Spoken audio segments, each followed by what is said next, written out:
Hello guys, welcome back to my YouTube channel. This is me Manoj. You're watching React with Mano.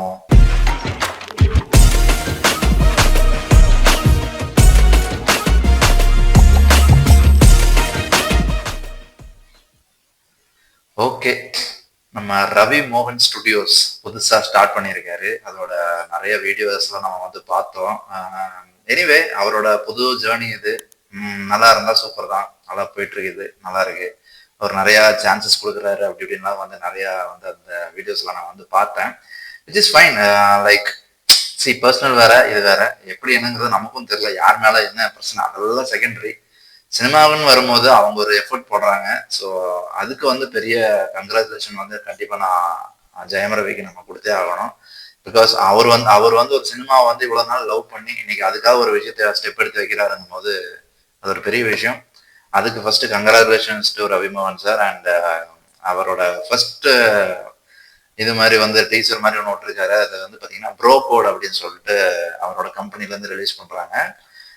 காஸ்டிங்கே வந்து செம்மையாக இருக்குது, பார்க்குறதுக்கு ரொம்ப டிஃப்ரெண்ட்டாக இருந்துச்சு. அது ஃபுல்லாக என்னங்கிறதெல்லாம் நம்ம வந்து ரியாக்ட் பண்ணி பார்த்துருவோம். எனக்கு தெரிஞ்சு இது வந்து கொஞ்சம் வந்து ஒரு பழைய ஜெயம் ரவி சாரோட அந்த ஒரு ஃபன் எலிமெண்ட்ஸ் அதெல்லாம் வந்து நம்ம நிறைய மிஸ் பண்ணுறோம் இல்லையா? அது வந்து கண்டிப்பாக இது கொண்டு வரும் அப்படின்னு எனக்கு ஒரு ஃபீல் இருக்குது. ஏன்னா இதை வந்து எஸ் ஏ சூர்யா நடிச்சிருக்காருக்கும் போது பார்த்தீங்கன்னா ஃபன்னுக்கு வந்து பஞ்சமே இருக்காது. கண்டிப்பாக செம்ம ஃபன்னாக தான் இருக்கும். டைலாக்ஸ் எல்லாமே வந்து சூப்பராக இருக்கும். ஜெயம் ரவியுமே பார்த்தீங்கன்னா ரொம்ப ஃபன் எலிமெண்ட்ஸ் வந்து நல்லா இது பண்ணுற ஒரு கேரக்டர் தான். எல்லாம் அந்த மாதிரி பண்ணுறதுல ரொம்ப பெஸ்ட் தான். ஸோ அதனால அதுவும் நமக்கு வந்து தெரிஞ்சு போச்சு.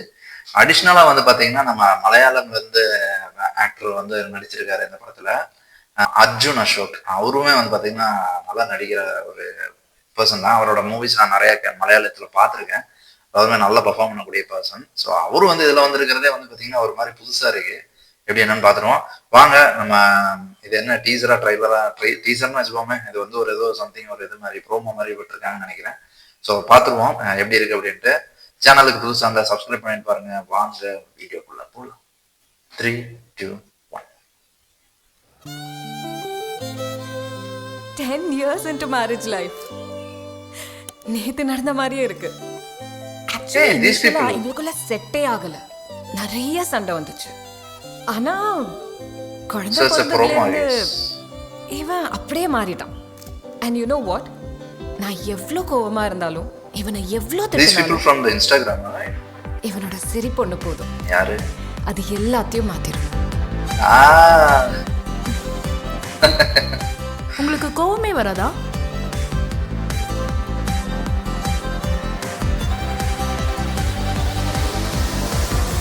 உனக்கு கோவம் வரும்? ஓ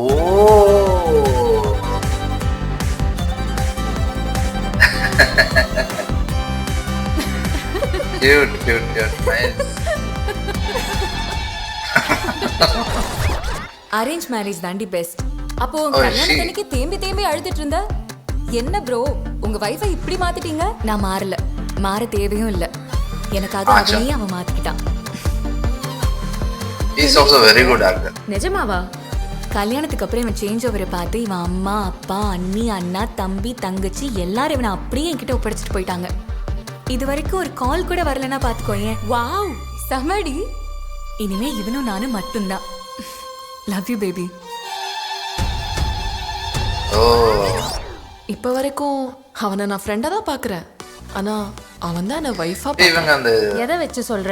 லவ் பண்ணும்போது ஒரு நாள் ஒரு 2 வாட்டி தான் பேசுவான். ஆனா இப்போ கால் பண்ணனா இருந்தாலும் ஃபர்ஸ்ட் ரிங் கட் ஆகிறதுக்குள்ள என் முன்னாடி வந்து நிக்கிறான்டி. என்ன பண்றது? சும்மா சொல்லாத.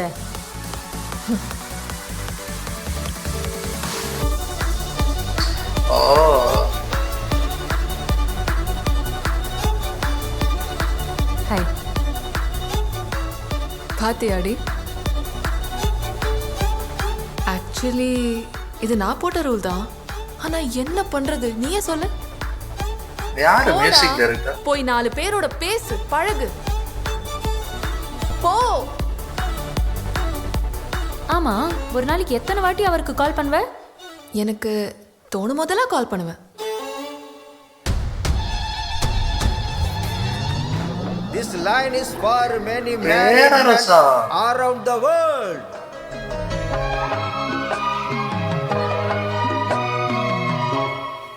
இளையராஜா பாட்டாது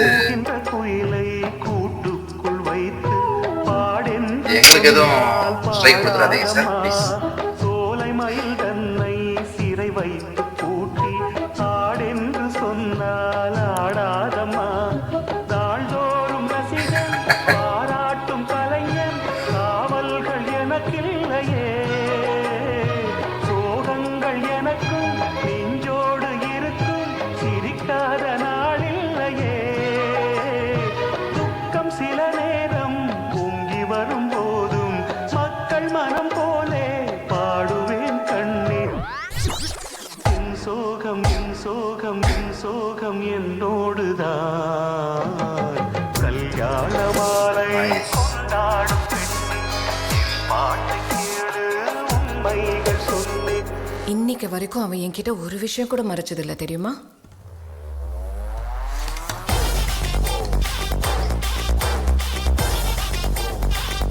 என்ன அது சரக்கா? சில சமயம் அவன் கண்ணாலே பேசுவான். அது எனக்கு மட்டும்தான் புரியும்.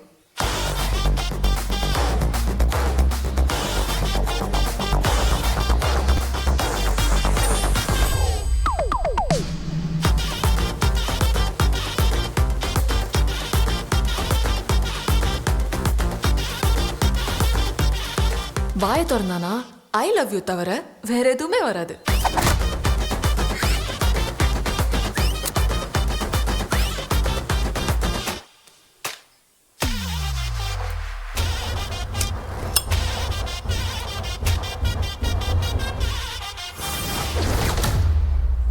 கல்யாணம்ன்றது ஒரு ரோலர் கோஸ்டர் ரைடு மாதிரி.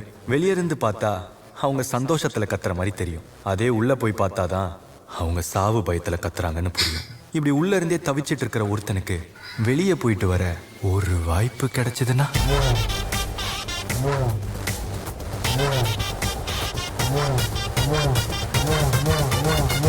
Welcome to the world of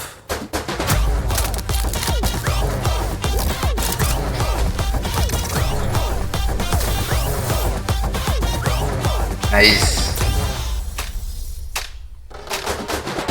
சூப்பரா இருந்துச்சுங்க. எனக்கு வந்து இதுல என்ன ஒரு இதுனா, இதுவும் கிட்டத்தட்ட வந்து பாத்தீங்கன்னா ஒரு ஒரு கல்யாணம் ஆகி அவஸ்தைப்படுற ஒரு ஆண்களை பத்தின ஒரு ஒரு ஒரு இதுதான் இது. கிட்டத்தட்ட வந்து நம்ம வந்து அந்த காலத்துல, நம்ம அந்த காலம் சொல்ற மாட்டேன், நம்ம ஒரு மீடியா 90ஸ்ல எல்லாம் வந்து 90s 2000s எல்லாம் பார்த்திருப்போம் நிறைய படம். அந்த வடிவேல் சார், விவேக் சார் எல்லாம் நடிச்சிருப்பாரு. வில்லுக்கேத்த வீக்கம், இந்த மாதிரிலாம் வந்து பார்த்திருப்போம். ஒரு மேரேஜுக்கு அப்புறம் ஒய்ஃப் எப்படி சமாளிக்கிறாங்க, ஃபேமிலி எப்படி சமாளிக்கிறாங்க, அவங்களோட உண்மையான ஹாப்பினஸ் என்னங்கிற மாதிரிலாம் நிறைய ஃபன்னான திங்ஸ் எல்லாம் இருக்கும் பார்த்தீங்களா. அது மாதிரியான ஒரு ஒரு இதாக தான் எனக்கு இது வந்து ஃபீல் ஆகுது. லைக் அது மாதிரி ஒரு ஃபீலாக இருக்க போகுது. லைக் ஃபர்ஸ்ட் ஆஃப் ஃபுல்லாக வந்து பார்த்தீங்கன்னா கல்யாணத்துக்கு அப்புறம் என்ன அவஸ்தைப்படுறாங்க அப்படிங்கிறது எல்லாத்தையும் உட்காந்து ஃபர்ஸ்ட் ஹாஃப்ல காமிச்சிருவாங்க. செகண்ட் ஹாஃப்ல வந்து பார்த்தீங்கன்னா அது இல்லாமல் வந்து இவங்கெல்லாம் எப்படி ஃபன்னா ஃப்ரீயா இருக்காங்க, எவ்வளவு ஜாலியா இருக்காங்கிற மாதிரி காட்ட போறாங்கன்னு நினைக்கிறேன். இது கிட்டத்தட்ட ரவியோட ஒரு இன்கார்பரேட்டட் நிறைய இருக்குன்னு தோணுது உள்ள. மேபி அவர் சொல்ல நினைக்கிற விஷயத்த வந்து கண்டிப்பா இதுல நிறைய சொல்றதுக்கும் சான்சஸ் இருக்கு. ஏன்னா அவர் வந்து இப்ப தனியா வந்து ரவி மோகன் ஸ்டுடியோஸ்ன்னு வரும்போது இதுல வந்து யாரு மேலே கேஸும் போட முடியாது. இது வந்து அவரோட ஓன் ப்ரொடக்ஷனுங்கிறதுனால அவர் என்ன ஸ்டோரி வேணா அவருக்கு பிடிச்சதை வந்து காட்ட முடியும். ஸோ அதனால எனக்கு தெரிஞ்சு கண்டிப்பா இதுல வந்து அங்கங்க இவர் காட்டுற அந்த லேடி கேரக்டர்ஸ் வந்து பாத்தீங்கன்னா ரொம்ப டாமினண்டா காமிச்சிருக்காருங்கும் போதே தெரியுது இதுல ஏதோ சம்திங் உள்ள ஒரு ஒரு சீக்ரெட் வந்து ஒளிஞ்சிருக்கு. படம் பாக்குறவங்க கண்டிப்பா அதை வந்து புரிஞ்சுப்பாங்க, ரொம்ப ரிலேட் பண்ணிக்க முடியும்னு தோணுது எனக்கு என்னமோ.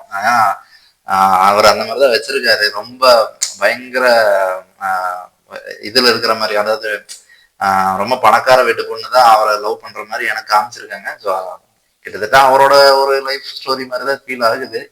கண்டிப்பா சொல்லலாம். ஏன்னா பிகாஸ் அவர் மேல நிறைய அலிகேஷன்ஸ் வந்து வைக்கிறாங்க. லைக் இவர்தான் வந்து ஏமாத்திட்டு போயிட்டாருங்கிற மாதிரிலாம் நிறைய வைக்கிறாங்க. ஸோ அதான் தெரியல, பர்சனல்லாம் நம்ம வந்து பெருசா நம்ம வந்து ஒன்றும் சொல்ல முடியாது. லைக் அது என்னன்னு தெரிஞ்சுக்காம நான் எதுவும் பேச முடியாது.